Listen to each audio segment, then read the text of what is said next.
এবার ত্রিপুরাতে BJP versus সিপিএমের মধ্যে টক্কর।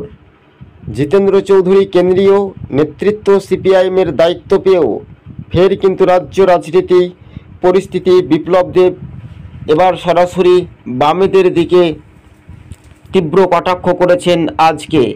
কেননা আজকে ব্যবসায়িকদের সঙ্গে আলোচনা করেছিলেন প্রাক্তন মুখ্যমন্ত্রী বিপ্লব দেব, বর্তমানে তিনি সাংসদ রয়েছেন।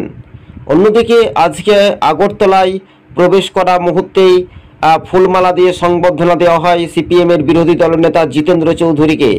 কার্যত রাজ্যের আইন শৃঙ্খলা পরিস্থিতি নিয়েও দুই পক্ষের মধ্যেই রীতিমতো রাজনৈতিক চর্চা শুরু হয় সোশ্যাল মিডিয়ার মাধ্যমে।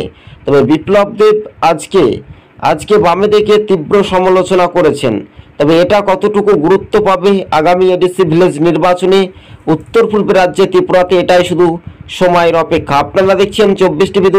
আমাদের ইউটিউব চ্যানেলটি ভালো লাগলে সাবস্ক্রাইব করে সঙ্গে থাকবেন।